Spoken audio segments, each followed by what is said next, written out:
Hello, everybody. Welcome to All Villa, No Filler. Please remember to like and subscribe. Triple underline the subscribe because, hey, we want this podcast to keep on growing if we want to be able to keep on doing it. And every bit of support really helps. Thank you so much. Please comment below, like all those kind of things. Now, sorry I had to go on about all that stuff, but you got to do what you got to do. Anyway, um, big old day in the world of Aston Villa. It just feels like every day is a big day in the world of Aston Villa these days. It's not like Remy Gard's era in 2016 when you'd look around with the 1,000-yard stare, wondering what the hell was going on in this world, wondering who's going to put me out of my misery. Who's just going to be, kind enough to put me down because football is so terrible right now? No, instead, things are looking bright at Aston Villa. So yesterday, Sunday, the 30th of June, just before the accounts ended, Douglas Luiz was confirmed to have gone to Juventus. The reported fee is around 43 million. I think that includes the Iling-Junior and Barrenechea swap as well. So Douglas Luiz, amazing servant to Aston Villa, an incredible player. It was amazing to see a Brazil international play for us. It was amazing to see a player come in who was, at the time, seen as somebody who could go on to become one of Europe's best midfielders, as Guillem Balaguer himself said back in the day, the Spanish pundit. And lo and behold, he ended up becoming exactly that. After the COVID break, he was arguably our best player, even more so than Grealish. He had to endure, the Gerrard era, in which he was still very good, but Villa weren't in a good place. But under Unai Emery, he's really, really shown what he's made of, and a massive, massive part in Villa becoming a Champions League team, and a huge loss. It's going to be hard to replace what he did for us, and it will be a transition going from having him in midfield to not having him there. So obviously that's something we have to think about. We might play him against Juventus in the Champions League. Hopefully, that'd be quite fun if we do. But big thanks to Douglas Luiz for his time at Aston Villa. But the world changes, things happen, as they say in Lord of the Rings. The world is changing, and Luiz is gone, but in have come Iling-Junior and Enzo Barrenechea. Both of those deals were confirmed today on July 1st, Monday. Very exciting. Everybody I've spoken to who covers Italian football has positive things to say about both of them. And I did an interview with Lorenzo Bertoni, who is the editor of Football Italia. He talked, and at the time, we're talking about the Douglas Luiz deal. We talked about the idea that Weston McKennie, the Juventus midfielder, the US player, and Iling-Junior will be coming to Aston Villa. He wasn't that positive about Weston McKennie. I think a lot of Villa fans seem to be quite down on that prospect, even though he did have a decent season at Juventus last year, far better than what he showed at Leeds. But whatever happened with McKennie, we don't really know. It didn't end up coming to Aston Villa, and instead Barrenechea has come. Now, Lorenzo Bertoni, who I spoke to, was much more positive on Iling-Junior than he was on McKennie. Now, Iling-Junior, 20 years of age. He's from Stoke Newington in London. He was at the Chelsea Academy, went to Juventus. So he obviously has a huge amount of talent, raw ability. If top teams in Europe were going, we want this lad at our team. Pace, skill, trickery, versatility. Versatility is the key watchword for this summer, I think, at Aston Villa. Iling-Junior played at left back, or he also played further forward in left midfield. But he also is, capable of playing on the right side. So, it's going to be fascinating to watch. Could Luca Dean and Alex Moreno leave Villa? I don't think they will. I don't think both will leave. I think I'd be more inclined to think Moreno might leave. I think Luca Dean, they'd like to get his wages off the books, but who's going to take him with what he's paid? There's probably not a lot of clubs out there. And look, he probably offers something a bit different to what Moreno, Ian Matson, is coming at left back offers. And Iling-Junior, could he end up being a sort of a backup attacking fullback to Matson, or could he end up being that left midfielder, fighting it out with Jacob Ramsey and Morgan Rogers? Although Morgan Rogers, I theorise, might end up a bit further forward on the pitch and might end up as a second striker, or even as a Ollie Watkins role himself. Or does Iling-Junior end up being somebody who plays in right midfield? And, if you've got Diaby and Rogers fighting it out for second striker, or maybe an incoming technical player like, say, an Alex Baena or an Emi Buendia coming back from injury, does Iling-Junior go out to the right to compete with Leon Bailey? Or even, Leon Bailey plays 60 minutes in a Premier League game, and with the Champions League in mind, Iling-Junior comes on and plays at half an hour. Or maybe Iling-Junior starts and Leon Bailey plays as the substitute, just to balance up the minutes, which is what Villa have to do going into what's going to be an intense season, particularly the first half of the season. So versatility, think of like versatile actors, people who can play every role. Think of Meryl Streep. She can play any role you want. If she has to play a South African, as she did in, can't even remember the name of the film now. But she, or she has to play an adventurer in in the River Wild, or if she has to play a cool, calm, collected, and quite mean fashionista in The Devil Wears Prada, Meryl Streep can do it. And Aston Villa, Unai Emery is looking for players who are a bit Meryl Streep, players who can play in any role and win an Oscar in any of them, or at least a Golden Globe. And that's what hopefully these players can do. Iling-Junior can play in a fair few different positions. Ian Maatsen, he can play at left back, but also, if we want to be a bit more attacking, he can bomb on forward, link up in the final third, or hell, if he wants to invert as a fullback. Aston Villa have not played inverted fullbacks at all, or even though the top teams have been doing that. Chelsea started doing that with Cucurella. If we wanted to trial that, at least, Ian Maatsen is the player who can do that for us. I don't think any of other fullbacks are really capable of playing that role with any real conviction. Aston Villa's left-hand side now, Iling-Junior, Ian Maatsen, Morgan Rogers, Jacob Ramsey, Pau Torres, Tyrone Mings coming back from injury, Moreno Dean, all of that talent out there is quite extraordinary. I think we've got a really strong left-sided attack next season. And then, Enzo Barrenechea has come in. Again, a player who played for Frosinone on loan last season. They got relegated, but he played most of their games. Got a huge amount of experience playing for them in a top league in Serie A. I think that should hopefully stand him in good stead coming into Aston Villa. But again, from the people who cover Italian football that I've spoken to, he's somebody that we might have to be patient with. I don't think he's coming in as the finished product.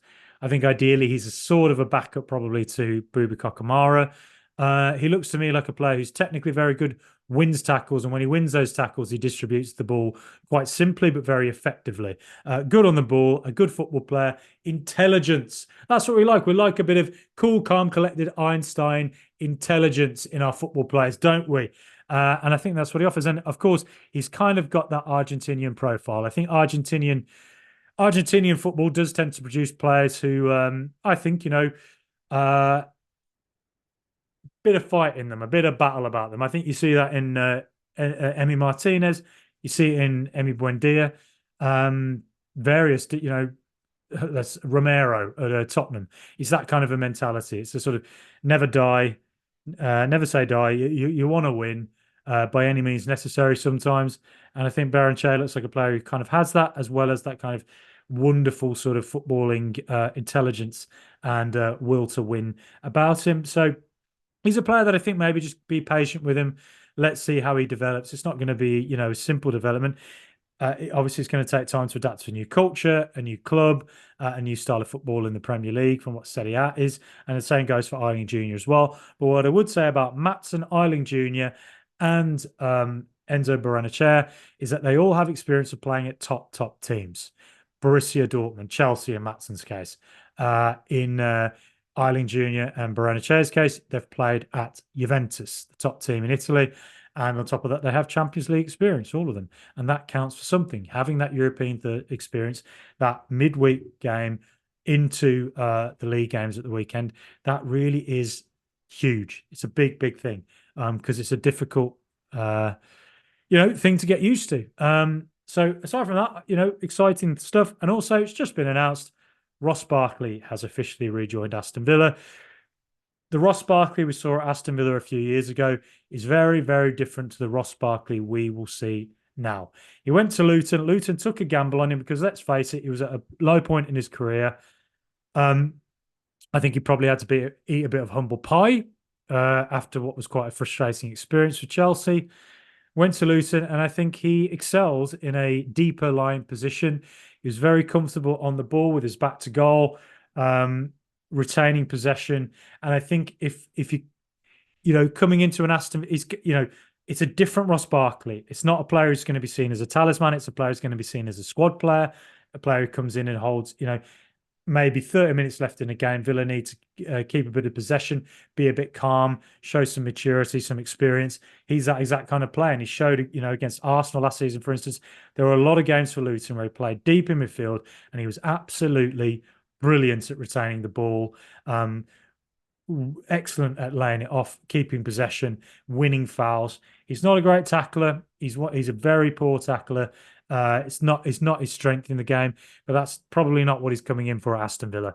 There's going to be a player beside him who does that job for him, gets the ball to a Barkley, and he retains it, holds it up, finds a pass, or maybe even pushes forward himself and might even get a goal for us. As a squad player, I get it. People aren't going to be too comfortable with what happened last time. He started off really, really well, but it really went off the ball with him, didn't it? There were times the last time he was here where kind of after the first few months of Villa, you were looking at him thinking, has this man ever seen a football before? Is this man a rugby player? And he's thinking he's kicking an egg-shaped ball because he doesn't seem to know what the hell's going on. And partly that is confidence, you'd think. Partly it's, having to fill a role where he has to be maybe a bit more of a leader in the team, which maybe didn't quite suit him at the time. And also, it's quite hard as a football player to get used to the fact that your home club, Chelsea, who signed you for a lot of money not that long ago, have just sent you on loan to Aston Villa, who just stayed up by 1 point. That is quite a big thing to deal with, really.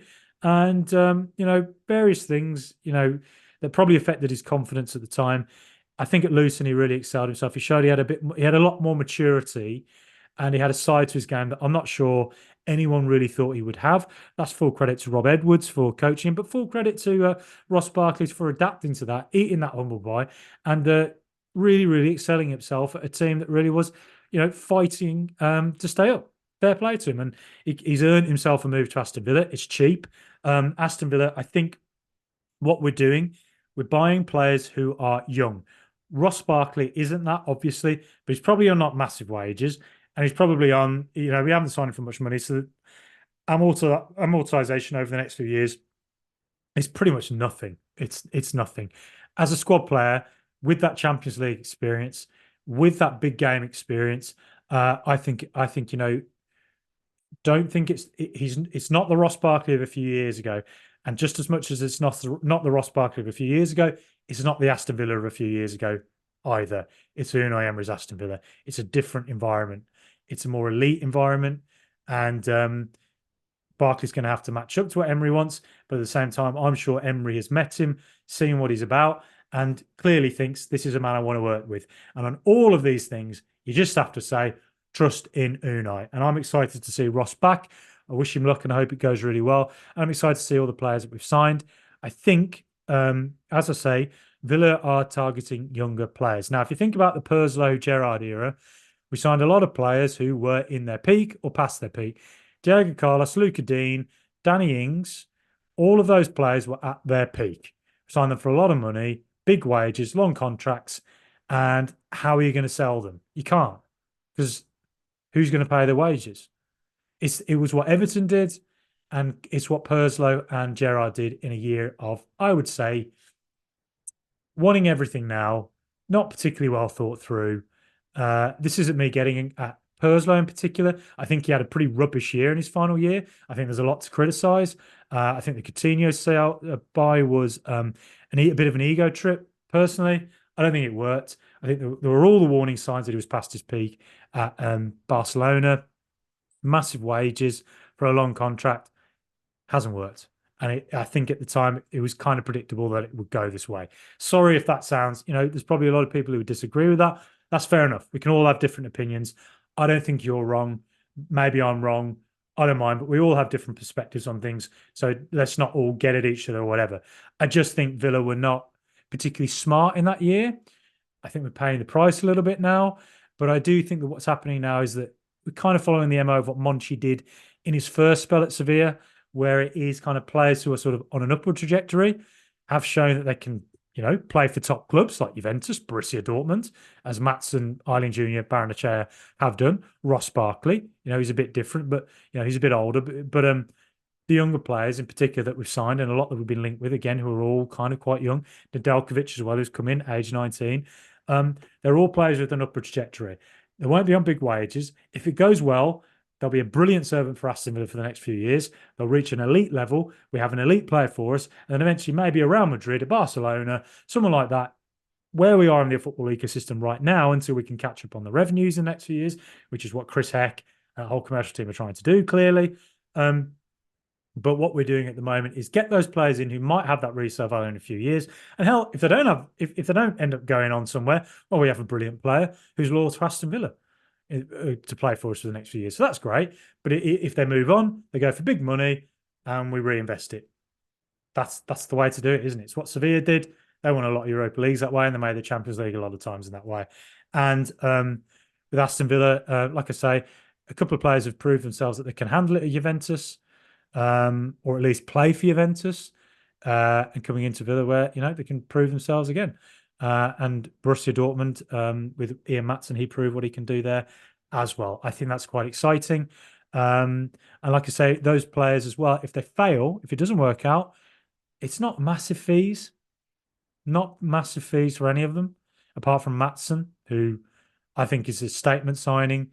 I think he's an elite player. He's one of the best young fullbacks in Europe. I think that's a real step up for Aston Villa, that signing. I think it's a different player to what we traditionally have been able to sign. Coutinho, you would say, was a statement signing, but he was past his peak. He was older and he hadn't really excelled at Barcelona. Ian Maatsen is in his early 20s. He's one of the best young, hottest prospects in Europe in his position. I do not see why this is not an exciting signing. It's a lot of money, but I think that's a risk worth taking, because he's a statement and he can a transformative signing at left back. He really could be. But elsewhere, you look at the others and you think if they don't work out, Nedeljkovic, for instance, what did we sign him for? What was it? 9 million, 10 million? If it doesn't work out, well, it's not that much money, is it? Just sold a Robinham for 9 million. So yeah, there you go. So yeah, big day of transfer activity. Otherwise, not really a lot more to say. I think Aston Villa this July, a few people I think would like us to get the old spray on put on some Moschino jeans, some Gucci, Armani, shades. Have a bit of a midlife crisis, dye my hair blonde, walk around spraying the aftershave on everywhere, put some sunglasses on, wear my sunglasses indoors, throwing the money out, making it rain in some strip club somewhere. I don't know. Getting on it, mate. Aston Villa just going wild. But I don't think that's what Villa are going to do this summer. I think we're going to continue to be, smart, aware of the fact PSR is here to stay. For the time being, the rules are going to change soon. That we probably have to be smart going forward, but with a will to still compete at the highest level. Villa are in a tough spot with PSR. It's the way the rules are set up. That's for a different podcast, to get on the high horse about that. Yes, there's a few things about it which are massively frustrating and do benefit the so-called big six clubs. But as well, in a way, Villa, I think, acted really well. And this is where I praise Perslow with the academy. As soon as he came in 2017, one of the first things we focused on was the academy.